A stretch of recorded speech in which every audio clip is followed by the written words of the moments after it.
Welcome to জেমসের classes. আজকে নিয়ে আসছি লসাগু গসাগুর পার্ট টু। তো এই পার্ট টুর অঙ্কতে খুব গুরুত্বপূর্ণ অঙ্ক। কেন্দ্র সরকারের এবং রাজ্য সরকারের পরীক্ষাগুলোতে এই ধরনের অঙ্কগুলো প্রচুর পরিমাণে আসে। যে ধরনের অঙ্কগুলো আজকে করাচ্ছি এগুলো খুব ইম্পর্টেন্ট এবং গুরুত্বপূর্ণ অঙ্ক। যে অঙ্কগুলো প্রায় আসে, প্রত্যেকটি পরীক্ষাতে প্রায় আসে। তো এই ধরনের অঙ্ক না করলে মিস করবে। তো অঙ্কগুলো দেখে নাও, শিখে নাও। শিখলে 10 সেকেন্ড, না শিখলে সারা জীবনও হবে না। তাই অঙ্কগুলো দেখে নাও কিভাবে হচ্ছে। খুব ইম্পর্টেন্ট একটি অঙ্ক। 3টি ঘন্টা যথাক্রমে 40 সেকেন্ড, 60 সেকেন্ড ও 120 সেকেন্ড অন্তর বাজে। ঘন্টাগুলি একসঙ্গে 9টা 11-র সময় 9:11 AM বেজে থাকলে পরের বার আবার একসঙ্গে কখন ঘন্টাগুলি একসঙ্গে বাজবে।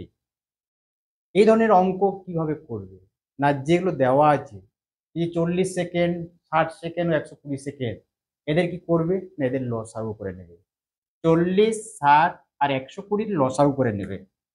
40, 60 আর 120 লসাগু করে নেবে। লসাগুটা করে নি। প্রথমে কত দেবো না, 2 দেবো। 2 20 40, 2 30 60, 2 60 120, আবার 2 দেবো। 2 10, 2 15, 2 30, এরপরে 5 দিয়ে দিই। 5 2 10, 5 3 15, 5 6 30, এরপরে একবার 2 দিয়ে দিই। 2 1 2, 3 নামলো, 2 3 6, এরপর 3 আবার দিয়ে দিই। 1 নামলো, 3 1 3, 3 1 3।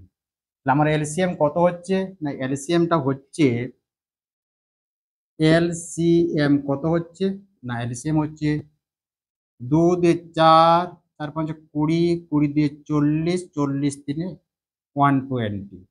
তাহলে 120 এলসিএম হলো কত, 120। কি ছিল না, সেকেন্ড ছিল। তাহলে 120 সেকেন্ড আমার এলসিএম হলো। 120 সেকেন্ড সমান কত মিনিট হয় না, 60 সেকেন্ডে 1 মিনিট হয়। তাহলে 60 2 120, that is equal to 2 minute. 2 minute হলো। তাহলে ঘন্টাগুলি যদি 9টা 11-র সময় 9:11, 9টা 11-র সময় যদি বেজে থাকে, আবার 2 মিনিট পরে আবার একসঙ্গে বাজবে। আবার 2 মিনিট পরে, তাহলে 9টা 11 প্লাস 2 মিনিট, তাহলে 9টা 13 আমার উত্তর হয়ে গেল। অপশন এ উত্তর। এই ধরনের ভিডিও পাওয়ার জন্য চ্যানেলটিকে সাবস্ক্রাইব করো আর ভিডিওটিকে লাইক করো। চ্যানেলটিকে সাবস্ক্রাইব করবে, ভিডিওটিকে লাইক করে নেবে, বেল আইকন টিপে দেবে। যারা নতুন তারা অবশ্যই বেল আইকনটিকে টিপে রাখবে, কারণ এরকম ভিডিও পার ডে নতুন নতুন গুরুত্বপূর্ণ অঙ্ক যেগুলো পরীক্ষায় প্রায় আসে, সেই ধরনের অঙ্ক নিয়ে আসবো পার ডে। এটা 1 নম্বর গেল, এরপর 2 নম্বর, 3 নম্বর, 4 নম্বর করে আসছি। দেখতে থাকো, একদম স্কিপ করবে না। প্রত্যেকটা অঙ্ক খুব গুরুত্বপূর্ণ। প্রত্যেকটি পরীক্ষাতে প্রায় অঙ্কগুলো থাকে। দেখে নাও, শিখে নাও। শিখলে 10 সেকেন্ড, না শিখলে সারা জীবন হবে। চলে আসছি 2 নম্বর অঙ্কে। দেখো, 4টি ঘন্টা একসঙ্গে বাজার পর যথাক্রমে 6, 7, 8 এবং 9 সেকেন্ড পর বাজতে লাগলো। 1.54 ঘন্টায় তারা কতবার একসঙ্গে বাজবে। তো আগের অঙ্কটাতে যেটা করলাম, লসাগু করলাম, লসাগু করে যেটা সেকেন্ড বেরিয়েছিল সে মিনিট করে, 2 মিনিট পরে বাজতে শুরু করলো।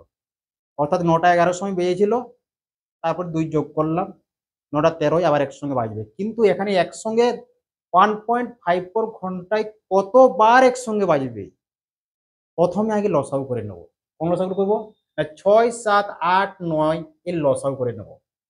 6, 7, 8, 9 এর লসাগু করে নেব। এই ধরনের অঙ্ক কিন্তু ডাব্লিউপিতে একটা এসেছিল। ডাব্লিউপিতে এই ধরনের অঙ্ক একটা আসছিল কয়েকবার, বেশ কয়েকবার, 2 বা 3 বার এসেছিল। এছাড়াও কেপিতেও আসে, ওডিএসআইও এসেছিল এই ধরনের একটা অঙ্ক। এছাড়া রাজ্য সরকার অনেক পরীক্ষা এই ধরনের পড়ে, পিএসসিতে পড়ে। পিএসসিতে অবশ্যই এরকম একটা অঙ্ক দেয়, আর এসএসসি তো এই ধরনের পড়ে। তো কেন্দ্র সরকারের পরীক্ষাও কিন্তু এই ধরনের অঙ্ক বহুবার এসেছে। তো অঙ্কটা একটু দেখে নাও কিভাবে করছি। তার প্রথমে কি করব না, 6, 7, 8, 9 এর লসাগু করে নেব। তো লসাগু কত হবে একটু দেখে নাও। প্রথমে 2 দেবো, 2 3 6, 7 নামাও, 2 4 8, 9 নামলো। এরপরে 3 দাও, 3 1 3, 7 নামলো, 4 নামলো, তিন তিনের 9। তাহলে এলসিএম কত হচ্ছে আমার? এলসিএমটা হচ্ছে আমার 3 4 12 সাথে 84, 84 6 হচ্ছে আমার 504। 504 এলসিএম হয়ে গেল। এলসিএম তো হলো, এত কি হবে? এটা সেকেন্ড হবে, 504 সেকেন্ড হবে। এরপরে কি হবে না বলছে 1.54 ঘন্টায় তারা একসঙ্গে কতবার বাজবে, না কি করবে? এই যে 1.54 ঘন্টা আছে এটাকে আমরা সেকেন্ড করে নেব। 1.54 ঘন্টা কি করবো? সেকেন্ড করব। তো সেকেন্ড করতে গেলে কি করতে হবে না 1.54 লিখবে, গুণিত 60 দিয়ে গুণ করলে মিনিট হবে, আবার 60 দিয়ে গুণ করলে সেকেন্ড হবে। এইটাকে ভাগ করব কত দিয়ে না যেটা এলসিএম আমার হয়েছিল, যেটা আমার এলসিএম হয়েছিল 504, 504 দিয়ে আমরা ভাগ করে দিলে ভাগ করব, তারপরে যেটা ভাগফল হবে তার সঙ্গে এক যোগ করে দিলে উত্তর হয়ে যাবে। তা প্রথমে একটু কাটাকাটি করে নয়, এই দশমিকটা তুলে দিই। দশমিক তোলার পর নিচে দুটো শূন্য দেব, এই শূন্য এই শূন্য এই শূন্য এই শূন্য কেটে দেবো। তারপর 6 দিয়ে কাটি, 6 8 48, 2 6 4 24, আবার 6 আছে, 6 1 6, 6 4 24, 14, 14 11 হচ্ছে আমার 154। তাহলে কত হলো এখানে? এটা হলো 11 plus 1, 11 plus 1 that is equal to 12। তাহলে আমার উত্তর হয়ে গেল কত? 12 আমার উত্তর হয়ে গেল। অপশন দেখো, অপশন বি আমার উত্তর হয়ে যাচ্ছে, 12 আছে। তারা 1.54 ঘন্টায় 12 বার একসঙ্গে বাজবে। আবার চলে আসছি এরপরে গুরুত্বপূর্ণ গুরুত্বপূর্ণ অঙ্কগুলো, তোমরা শুধু সঙ্গে থাকো। যে সমস্ত অঙ্কগুলো বিভিন্ন পরীক্ষায় প্রায় এসেই থাকে, খুব ইম্পর্টেন্ট অঙ্ক, সেইগুলোই করাচ্ছি আজকে। পার্ট 2 ভিডিওতে খুব ইম্পর্টেন্ট ভিডিও অঙ্কগুলো, পার্ট 2 যে ভিডিওগুলো আনছি এগুলো প্রত্যেকটা অঙ্ক খুব ইম্পর্টেন্ট। তোমরা শুধু সঙ্গে থাকো, দেখে যাও।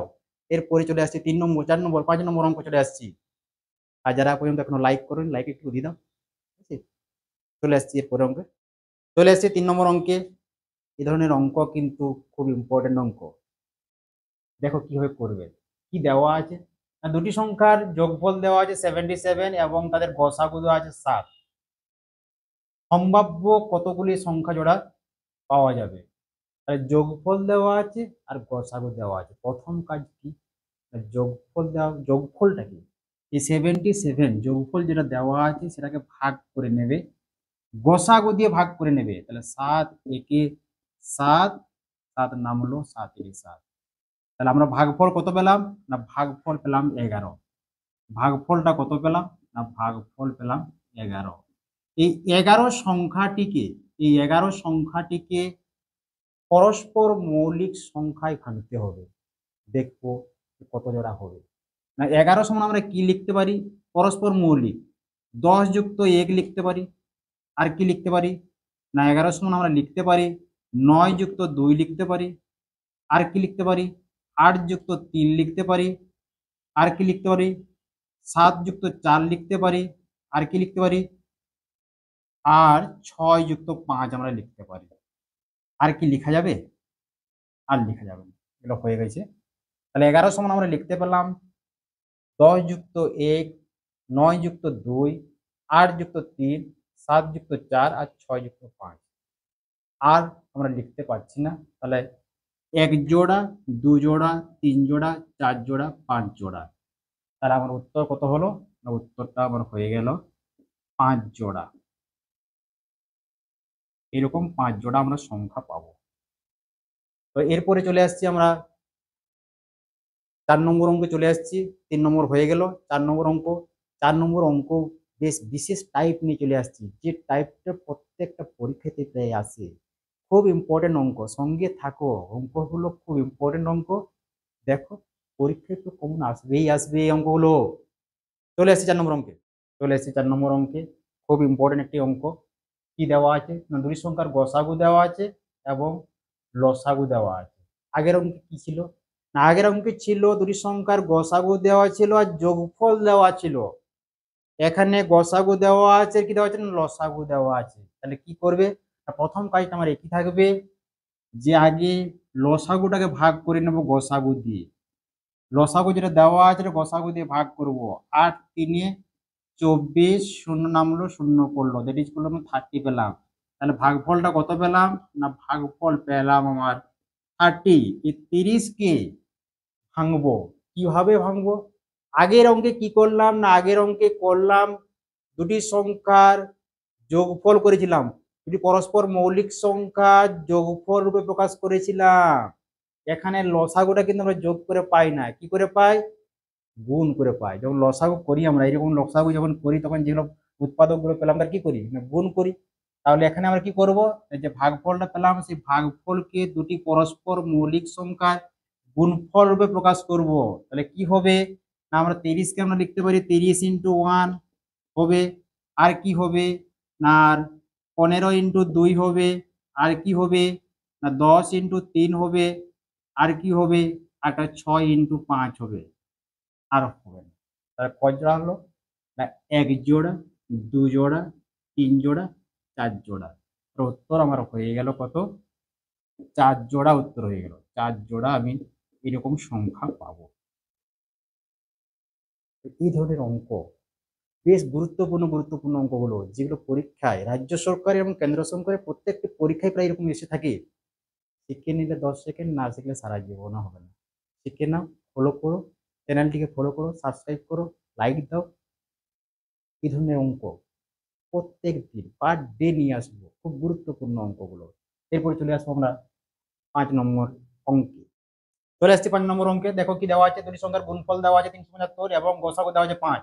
গুণফল দেওয়া আছে, গসাগু দেওয়া আছে, এরূপ কত জোড়া সংখ্যা হতে পারে? আগের অঙ্কে কি ছিল? আগের অঙ্কে লসাগু ছিল, গসাগু ছিল। তাহলে এখানে আমরা আমরা কি জানি? না গসাগু গুণিত লসাগু সমান সংখ্যা দুটির গুণফল। তাহলে এই গুণফলটাকে যদি আমরা গসাগু দিয়ে ভাগ করি কি পাবো? না লসাগু পেয়ে যাবো। আর লসাগু পেয়ে যাওয়া মানেই আগের অঙ্কর মতো হয়ে যাবে। তার আগে লসাগুটা বের করে নিই। লসাগু কত হচ্ছে? না লসাগু সমান 375/5। 5 7 35, 5 5 25, 75 হলো লসাগু। লসাগু আমার 75, গসাগু 5। ঠিক আগের অঙ্কের মতো কিভাবে করবে? এরপরে লসাগুকে ভাগ করে দেবো গসাগু দিয়ে। তাহলে 75 কে ভাগ করবো 5 দিয়ে।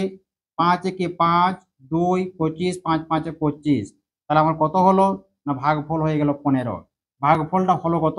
না ভাগফল হলো আমার 15। এখন 15 কে এরূপ ভাবে ভাঙবো, দুটি পরস্পর মৌলিক সংখ্যার গুণফল রূপে প্রকাশ করব, দেখি কয় জোড়া হয়। তাহলে 15 সময় আমরা কি লিখতে পারি? প্রথমে একটা লিখবো 15 ইন্টু 1। আর কি লিখতে পারি? না 5 ইন্টু 3। আর লিখতে পারবো না। তাহলে উত্তর কত হলো আমার? 1 জোড়া, 2 জোড়া উত্তর হয়ে গেল। 2 জোড়া আমরা পাবো। এরূপ সংখ্যা কত পাবো? এই 2 জোড়া উত্তর পাবো। এরপরে চলে আসছি 6 নম্বর অঙ্কে। চলে আসছি 6 নম্বর অঙ্কটি, খুব গুরুত্বপূর্ণ অঙ্ক। এই ধরনের অঙ্ক বহুবার পরীক্ষায় এসেছে, 25 থেকে 30 বার বিভিন্ন পরীক্ষায় বিভিন্ন সময় এসেছে। দেখো কিভাবে করবে। 20, 36, 40 দ্বারা বিভাজ্য ক্ষুদ্রতম পূর্ণবর্গ সংখ্যাটি কত? আগের ভিডিওতে করেছি, শুধু এই পূর্ণবর্গ সংখ্যাটা লেখা ছিল না। 20, 36, 40 দ্বারা বিভাজ্য ক্ষুদ্রতম সংখ্যাটি কত? তখন তোমরা কি করেছিল? না লসাগু করে দিয়েছিলে। এখানে কি করবে? লসাগু তো অবশ্যই করতে হবে। 20, 36 আর 40 এর লসাগু করবে। প্রথমে 2 দাও, 2 10 20, 2 18 36, 2 20 40, 2 5 10, 2 9 18, 2 10 20। তারপর 5 দিয়ে দাও, 5 কে 5, 9 নামলো, 5 2 10। তাহলে এরপরে লসাগুটা কত দেখো? লসাগুটা হচ্ছে এলসিএম। এলসিএম কত হচ্ছে? 2 ইন্টু 2 ইন্টু 5 ইন্টু 9 ইন্টু 2। এইখানে দেখবো যে জোড় কার কার আছে। 2 জোড় আছে, আর এখানে যে 3 9 আছে, 9 কে আমরা লিখতে পারি 3 ইন্টু 3। তার মানে এখানেও জোড় আছে। 9 এর মধ্যে 3 ইন্টু 3 আছে, তার মানে এখানেও জোড় আছে। তাহলে বাকি থাকলো কে? না বাকি থাকলো 5 এবং 2। তাহলে এলসিএমটা কত ছিল? 2 2 4 5 20, 20 9 103, 360 হয়েছিল আমার। 360 এলসিএমটা ছিল কত? 360। এলসিএম করার পরে এলসিএমটা হলো কত? 360। 5 2 10, 9 4 36, 360। এরপরে এলসিএম করার পরে কি করবে? না এলসিএম করার পরে দেখবে কার কার জোড় আছে। এলসিএম করার পরে দেখে নেবে কার কার জোড় আছে। দুইয়ের জোড় আছে, দেখো 2 × 2 আছে, আর 9-এর মধ্যে 3 × 3 আছে। তাহলে বাকি থাকলো কে? এই 5 থাকলো আর 2 থাকলো। তাহলে 5 দিয়ে কত না 10। এই এলসিএম কে 10 দিয়ে গুণ করলে আমার উত্তর হয়ে যাবে। কত হয়েছে তাহলে? 3600 আমার উত্তর হয়ে গেল। তাহলে ক্ষুদ্রতম পূর্ণবর্গ সংখ্যাটি কত হলো? না 3600। কিভাবে করলাম? না প্রথমে আগে লসাগু করে নিলাম। লসাগু করার পরে লসাগু কত বেরালো? 360 বেরালো আমার লসাগু। লসাগু করার পরে দেখলাম যে উৎপাদকগুলো বেরিয়েছিল তাদের মধ্যে কার কার জোড় নেই। না এই 5-এর জোড় ছিল না, 5-এর জোড় ছিল না, আর কার ছিল না? 2-এর জোড় ছিল না। তাহলে 5 দিয়ে 10 দিয়ে এলসিএম কে গুণ করে দিলাম, আমার উত্তর হয়ে গেল। খুব ইম্পর্টেন্ট একটি অঙ্ক, যে কোনো পরীক্ষায় আসে, তোমরা এটা প্র্যাকটিস করে নেবে, বারবার প্র্যাকটিস করবে। এরপরে চলে আসছি 7 নম্বর অঙ্কে। 7 নম্বর অঙ্কে খুব ইম্পর্টেন্ট অঙ্ক। এই ধরনের অঙ্ক যে কোনো পরীক্ষায় আসে। দেখো শিখে নাও একটু কিভাবে করবে। কি আছে অঙ্কটা? কোন ক্ষুদ্রতম সংখ্যার সঙ্গে 10 যোগ করলে যোগফল 48, 72 ও 84 দ্বারা বিভাজ্য হবে? এই ধরনের অঙ্ক কিভাবে করব? না আগে লসাগু করে নেব। কত কত লসাগু করবো? না 48, 72 আর 84 এর লসাগু করে নেব। প্রথমে 2 দাও, 2 2 4, 2 4 8, 2 36 72, 2 42 84, আবার 2 দাও, 2 12 24, 2 18 36, 2 21 42, আবার 2 দাও, 2 6 12, 2 9 18, 21 থাকলো। এরপরে 3 দিয়ে দাও, 3 2 6, 3 3 9, 3 7 21। তাহলে আমার এলসিএমটা কত হচ্ছে?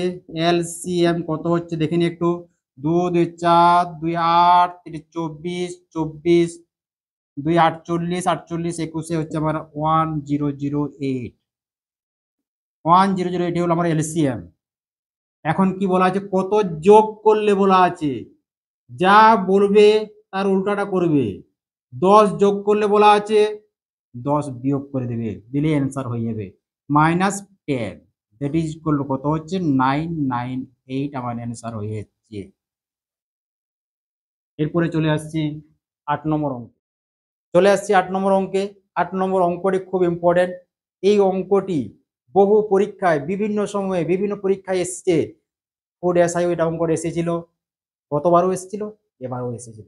কেপিতেও এসেছিল আর ডাব্লিউপিতেও এসেছিল, লেডি কনস্টেবল এসেছিল। খুব ইম্পর্টেন্ট একটি অঙ্ক। দেখো কিভাবে করবে। না প্রথমে আগে কি আছে প্রশ্ন দেখে নাও। কোন বৃহত্তম সংখ্যা দ্বারা 320 এবং 437 কে ভাগ করলে যথাক্রমে 5 ও 2 ভাগশেষ থাকবে? আগের যতগুলি অঙ্ক করলাম ওখানে ছিল সব ক্ষুদ্রতম সংখ্যা ছিল। এখানে বলাই আছে কোন বৃহত্তম সংখ্যা দ্বারা, তার মানে গসাগু করতে হবে অঙ্কটিতে। গসাগু যে করব তার আগে কি করব, যেহেতু 5 আর 2 ভাগশেষ থাকবে বলেছে, তাহলে প্রথমটি থেকে 5 বিয়োগ করব আর দ্বিতীয়টি থেকে 2 বিয়োগ করে যে দুটি বিয়োগফল পাবো তাদের গসাগু করব। তাহলে প্রথমে হচ্ছে 320 থেকে আমি 5 বাদ দিব, দিলে কত হচ্ছে আমার? 315 হচ্ছে। আরেকটা হচ্ছে 437 থেকে আমি যদি 2 বাদ দিই তাহলে কত হচ্ছে আমার? 435 হচ্ছে। এখন এই 315 এবং 435-এর যেটা গসাগু হবে সেই গসাগুই আমার উত্তর হয়ে যাবে। তাহলে দেখো এই 315 এবং 435 গসাগু কি করবে। তো বড় সংখ্যা পেলে তোমরা সবসময় ভাগ প্রক্রিয়ার সাহায্যে গসাগুটা করে নেবে, তাহলে অতি সহজেই হয়ে যাবে। 315 দিয়ে আমি ভাগ করি, 315 দিয়ে যদি আমি 435-কে ভাগ করি তাহলে কি হবে? প্রথমে আমার একে যাবে, একে হচ্ছে আমার 315, বিয়োগ করলে কত হচ্ছে? 0 2 1। এখন 120 দিয়ে ভাগ দেবো কাকে? এই 315-কে ভাগ দিব। 120, 2 এ 240, 2 দাও 240, দিলে কত হচ্ছে? এখানে 5 হচ্ছে, 4 আছে, কত দিয়ে গেল? 7 দিলে 75। ওরকম 75 দিয়ে 120-কে দিবে, ভাগ দিবে। 75 একে 75 গেল, তাহলে থাকছে কত? এখানে 5 থাকছে আর এখানে থাকছে 4 থাকছে, 45 হলো। কারণ 45 দিয়ে আবার যেটা থাকলো 75 একে ভাগ দাও, 45 একে 45, 0 30। এই 30 দিয়ে আবার কি করবে? 30 দিয়ে আবার এই 45-কে ভাগ দিবে। 30 একে 30, কত থাকলো? না 15 থাকলো। 15 দিয়ে এখন এই 30-কে ভাগ দিবে, দিলে কত হচ্ছে? 15 2 30। তাহলে আমার কত দিয়ে ভাগ কাটলো? না 15 দিয়ে ভাগ করলো। যেটা দিয়ে ভাগ কাটলো সেটাই হচ্ছে আমার গসাগু। এটা খেয়াল রাখবে, যেটা দিয়ে আমার ভাগ কেটে যাচ্ছে সেটাই হচ্ছে আমার গসাগু, এবং এটাই হচ্ছে আমার উত্তর। যেটা গসাগু সেটি হচ্ছে আমার উত্তর। তাহলে অ্যান্সার আমার কত হলো? অ্যান্সার হচ্ছে আমার 15 আমার উত্তর হয়ে গেল। তো এই ধরনের ভিডিও পাওয়ার জন্য অবশ্যই চ্যানেলটিকে সাবস্ক্রাইব করবে, যারা নতুন অবশ্যই করবে। আর ভিডিওটি দেখতে দেখতে একটা লাইক তো করে দিয়ে যাবে। সবাইকে ধন্যবাদ।